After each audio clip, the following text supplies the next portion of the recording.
मी मुंबईत ज्यावेळेस आलो त्यावेळेस इकडे तिकडे बघितलं, अरे बापरे, म्हटलं इथे कसं काम करायचं. आम्ही थिएटरची माणसं, थिएटरमध्ये तुम्हाला माहिती आहे सगळे कसे एकत्र असतात, आणि इथे तर म्हटलं हे हाजी हाजी आणि सगळे चाललेले आहेत, मान अपमान, इथे आपण नाही टिकू शकत, काम नाही करायचं. पण माझं नशीब चांगलं, कारण मी प्रचंड जप करणारा माणूस आहे. आणि पुण्यात मी असताना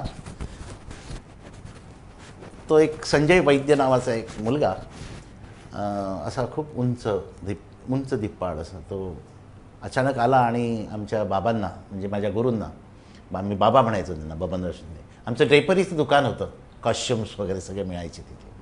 खेडोपाडी नाटकांना आम्ही जाऊन त्यांची नाटकं करायचो, प्रोफेशनल नाटकं करायचो. मी कॉस्च्युम्स आणि मेकअप दोन्ही करायचो.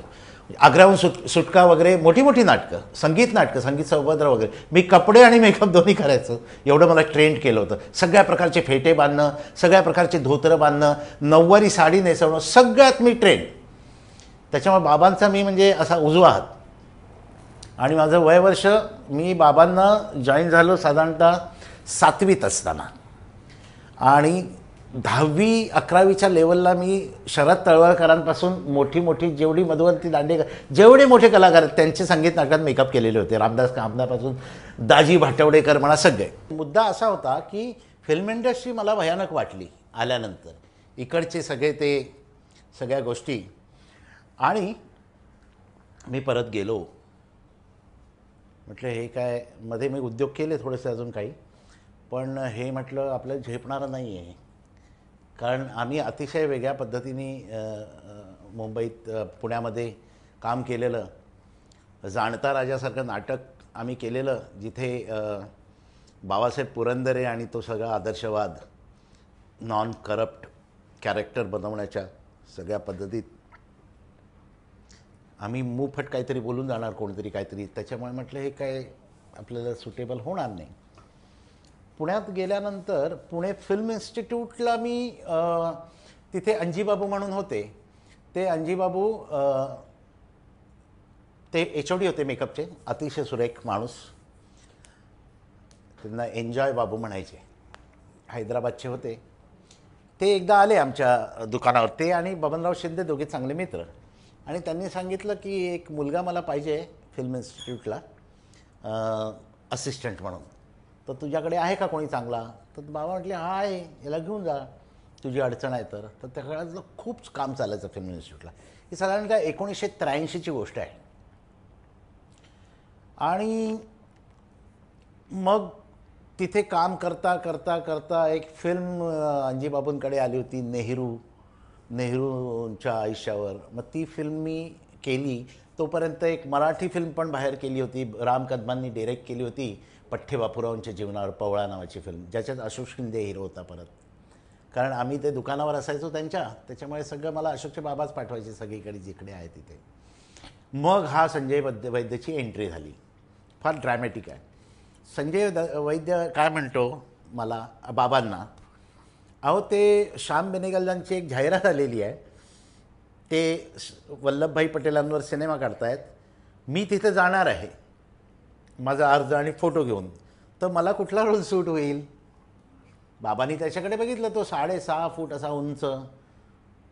बाबांनी त्याला सांगितलं की तुला खान अब्दुल गफ्फार खानचा रोल सूट होईल. मग तो म्हटला खान अब्दुल गफ्फार खानचा रोल, पण ते कसे दिसतात.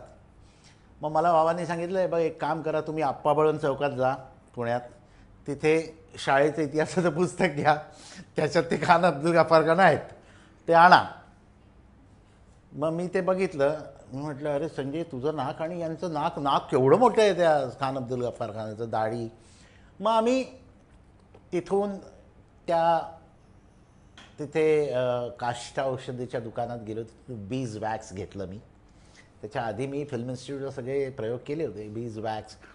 मग ते एक क्रेप वूल म्हणून मिळते पांढरी, घोड्यांचे केस वगैरे, ते घेतले.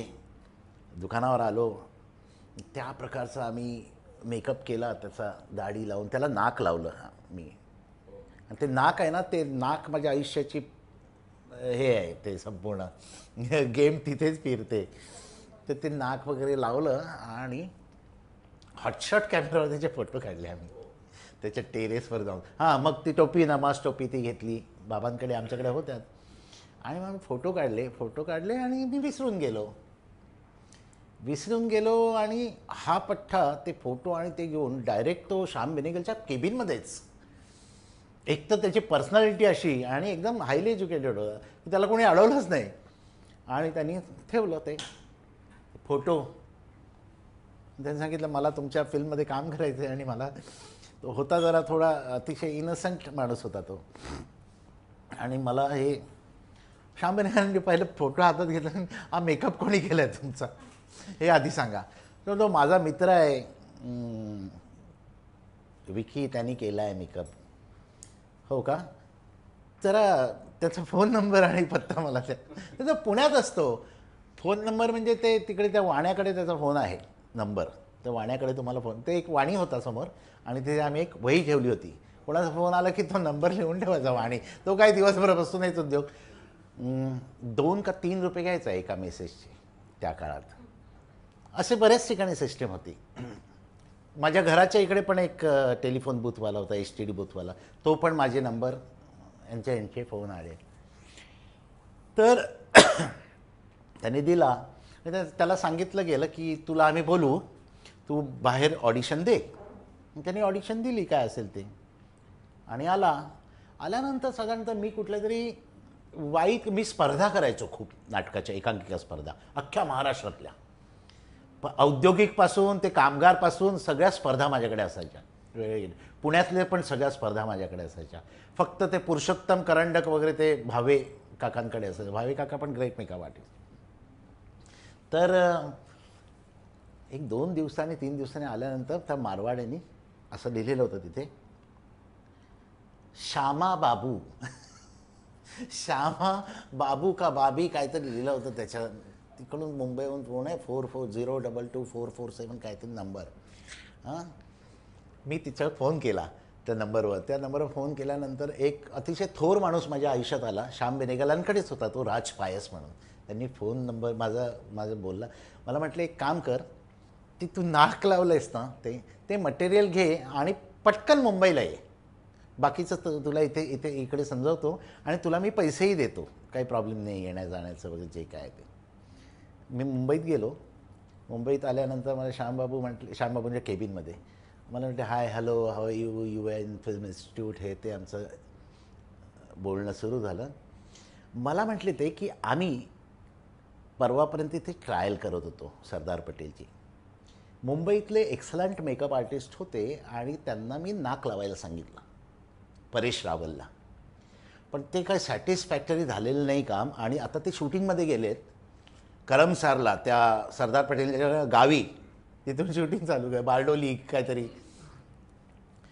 मी म्हटलं हो तू एक काम करायचं आहेस माझ्यासाठी तू आता तडक इकडून निघायचं आहेस बारडोलीला आणि त्याच्यात जसं नाक लावलं तसं त्याला नाक लाव 10 दिवसाचं शेड्यूल कसं मार मग आपण बघूया परदेशातून काय करायचं मी म्हटलं अहो माझी आई एकटी आहे घरी पुण्यामध्ये आणि मी नुसती एक ती पिशवी घेऊन आलो आहे त्याच्यात बॅग्स वगैरे साहेबांनी सांगितलं मला राजसाहेबांनी ते म्हटले नाही तुझ्या आईकडे जातील ते मी पाठवतो पुण्याला त्यांना आणि ते आम्ही सगळं करू पण म्हटलं माझ्याकडे कपडे नाहीत ते सगळे घेऊन देतील तुला घालून कपडे बिपडे तिथून तू आत्ता इथून जायचंच ते तडक अहो मला पुण्याला जाऊच दिलं नाही तो शफी नावाचा तिथे प्रोडक्शन मॅनेजर होता त्याला फोन केला मग पहिल्यांदाच फ्लाईटमध्ये बसलो फ्लाईटमध्ये बसलो त्यांनी राजसाहेबांनी मला अक्षरशः छोट्या भावासारखं प्रत्येक ठिकाणी मला नेऊन मला कपडे बिपडे बॅग म्हटले डोंट वरी कारण मी लहानच होतो मी काय फार मोठा नव्हतो don't worry I am there I will go to your mother and I will tell her whatever मी गेलो तर तिकडे वेगळाच ड्रामा परत सगळे मुंबईचे दिग्गज लोक श्याम कंसारे आणि रामायण केलेले आणि हे आणि ते सगळे तर सीन असा चालला होता मी रूमच्या बाहेर आलो माझी बॅग एका ठिकाणी ठेवली एक थोर माणूस अजून मुंबईत आहे त्याचं नाव आहे अनिल पेमगिरीकर त्यांच्याशी माझं खूप चांगलं ट्रेनिंग मला असं वाटतं आहे की प्रोस्टॅटिक जसं मी पुण्यात सुरू केलेलं होतं तसं मुंबईत अनिल पेमगिरीकरांनी प्रयत्न चालू होता त्यांचा करायचा अतिशय उत्कृष्ट मेकअप आर्टिस्ट, शिक्षित. तर गेल्यानंतर मला असं दिसलं की एक 7-8 जणं आणि मध्ये परेश रावल आणि असे त्याच्यावर असे आहेत आणि काहीतरी त्यांची ओढाताण चालू आहे त्याच्यावर बरोबर. ते पेमगिरीकरांनी एक नाक बनवलं होतं आणि त्याच्यावर ते एक्सपेरिमेंट चाललं होतं. ते एक्सपेरिमेंट सकाळी 7 वाजता चालू झालं होतं, 6:30 वगैरे, आणि तर संध्याकाळचे 5:30 वाजले होते. 2-4 हजार लोक उन्हात बिनात तळपत बसली होती. कधी एकदा हा सरदार पटेल येतोय आमचा आणि कधी एकदा भाषण देतो आणि आमची सुटका होते. मॉब बोलवला होता, खेड्यातली लोक तहान भुकेनी बसलेले आणि यांचं काही नाक लावून होईना. आता असं झालं, परेश रावल उठले, कारण तो आला डायरेक्टर केतन मेहता, अतिशय भडकू. तो आला, तो म्हटला जसं आहे तसं उठ आता. त्यांनी चिकटवलेलं अतिशय घाण आणि मी तसाच शॉट घेणार आता आणि उद्या बघू नाक ठेवायचे का नाही ते. आत्ता मला शॉट घेतलाच पाहिजे, पहिलाच शॉट. 2 दिवस रिहर्सल करतायत तरीसुद्धा ते काही जमीन आहे. मग आला मनमोहन सिंग कॅमेरामन, असा पहिला शॉट क्लोजअप लावला आणि मनमोहन सिंग एकदम ओरडला, अरे ये तो नाक क्या हुआ है, इसको तो डिजीज लग रहा है, नाक को डिजीज हो गया ऐसा लग रहा है. तोपर्यंत परेश रावल आणि माझं इंटरॅक्शन झालेलं होतं, कारण परेश रावलच्या बॉयला श्यामबाबूंनी फोन करून सांगितलेलं होतं, एक विक्रम म्हणून माणूस पाठवतोय मी तिथे, विक्रम गायकवाड फिल्म इन्स्टिट्यूटचा आहे आणि त्याला काम येतं आहे, तुम्हाला प्रॉब्लेम आला तर त्याच्याकडून करून घ्या. आणि तो उठून बाहेर आला ना, परेश रावल मेकअप म्हणजे बाहेर बसलो होतो मी, त्या गोकुळ नावाचा त्याचा बॉय. तो म्हटला ये कौन है, बोला ये विक्रम दादा है, वो उधर से श्याम बाबू ने भेजा है इनको फिल्म इंस्टीट्यूट. आणि माझ्यावर भड़कला ना परेश रावल. तो म्हटलं फिर बाहर क्या कर रहे हैं यार, इतना अंदर. हम म्हटलं नाही, अंदर मेरे को आने नहीं दिया इन लोगों ने, मी आलो होतो आत, मला परत बाहेर बस म्हटले, मी बाहेर बसलो. नाही नाही चल चल आत्ता चल, आणि मला स्पॉटवर घेऊन गेला. आणि त्या केतन मेहताला असं वाटलं की हे घाणेरड्या नाक मीच लावलंय आणि तो माझ्यावर भडकला, हे काय. तर त्यांनी परेशने सांगितलं, हा तो, त्याचे गुजरातीत ते बोलले की हा तो नाही आहे, ते सगळे वेगळे आहेत मागे. मागे कुठे कोणीच नाही, सगळे गोल. आणि तो म्हटला की पण हा इन्स्टिट्यूटचा आहे, हा काहीतरी करेल. तुम्हाला अक्षरशः सांगतो, माझ्याकडे ती एक पेरूचं लाकूड असतं ना, त्या पेरूच्या लाकडाने बनवलेली एक कुरणी होती. ती मला शरद कापूसकरनी दिली होती. शरद कापूसकर फार मोठा स्कल्प्टर आहे. त्यांनी तो माझा मित्र, त्याने मला दिलेली, कारण मी वॅक्सचं काम करायचो. तर मी माझं वॅक्स काढलं, पण ते माझे हात थरथरायला लागले, कारण इतकी सगळे हजारो लोक आणि टेक्निक सगळे माझ्याचकडे बघत आहेत. कॅमेरामन, डायरेक्टर असा उभा आहे. टेन्शन येणार ना, मी पहिल्यांदा बघतो एवढे लाईट्स मोठमोठे. फिल्म इन्स्टिट्यूटमध्ये होते, पण हे वेगळंच, एवढी मोठी क्रेन आणि ते जाणार आणि ते सगळं. मला परेश काय म्हणतो, देख विक्रम, हर एक की ज़िंदगी में एक मौका आता है, अगर ये मौका तो पार किया तो तू टॉप पे, अगर नहीं किया तो डायरेक्ट रिटर्न टू पुन्हा. म्हणजे ठीक आहे. तेवढं गरम गरम कॉफी आणलेली गोकुळनी, मी त्या कॉफीतच ती कुरणी टाकली, कारण आता माझं ते वितळणारच नाही आणि चिकटणार नाही. कुरणी टाकली, गरम कुरणीनी वॅक्स हे करत करत करत मी फिनिश केलं आणि कलर लावला, पेंट त्याला मिक्स करून वगैरे. आणि कॅमेरामन म्हटला की हा मिड क्लोज तक ले सकता हूँ. परेश रावलनी मला मिठी जी मारली ना, मिड क्लोज म्हणजे खूप झाला, कारण भाषण आहे माझं. मिड क्लोज, एकदा हा मिड क्लोज पार केला ना की मग तो लॉंग शॉटनी तो गर्दी बिर्दी घेईल. मिड शॉटमध्ये भाषण झालं. मग परेश रावलने डायरेक्ट ते जॅपनीज एक हे होतं गेस्ट हाऊस, तिथे त्याला ठेवलं होतं. आणि त्या खेड्यात काय असणार, तिथे मला शिफ्ट सामानासकट दुसऱ्या दिवशीपासून मी आणि पेमगिरीकर ते नाक बनवायचे आणि मी ते नाक पेस्ट करायचो आणि ते सगळा कारभार. 10 दिवसाचं शूट 25 दिवसावर गेलं, कारण हा आता लावतोय नाक. फिल्मवाल्यांचं असंच असतं. बरं परेश काय, परेश म्हणजे त्यांनी कॉन्ट्रॅक्टच घेऊन ठेवलं होतं. सरदार पटेल मी करणं म्हणजे गुजरातचा इतिहास होता ना, एवढी मोठी भूमिका मिळाली, त्याला काही बंधनच नाही. बरं मी टक्कल केलेलं त्याला टक्कल केलेलं होतं. हे सगळं झालं. मग बिल जॅक्सन मार्टिन आला त्या दुसऱ्या शेड्यूलला सिमल्याला, त्याचे पण वेगळेच घोळ. त्यांनी खूप सुंदर नाकं बनवली आणि आम्हाला शिकवलं पण त्यांनी. पेमगिरीकरांना आणि आम्हाला चांगले मटेरियल्स इंट्रोड्यूस केली. मी काहीतरी इकडची गावठी मटेरियल वापरायचो, पण त्यांनी चांगले ग्लूज वगैरे. पण त्याचा प्रॉब्लेम असा, तो काम करायचा फिनिश, पण टोन द्यायचा फॉरेनरचा. आणि तो परेश रावल एक तर सावळा आणि त्याच्यात तो पांढरा टोन म्हणून तो ग्रे व्हायचा. आणि ते जहांगीर चौधरी होते त्यावेळेस कॅमेरामॅन. मनमोहन सिंग बदलले. जहांगीर चौधरी असा तो भयंकर माणूस. तो बिलनी बघितलं ज्यावेळेस ते काम, त्यावेळेस बिलनी मला विचारलं, तू काय वापरलं, तुमचं प्रॅक्टिस आहे इंडियन टोनवर वगैरे हे ते. म्हणून त्याला सांगितलं. तो नेक्स्ट 2 दिवसात केला निघून.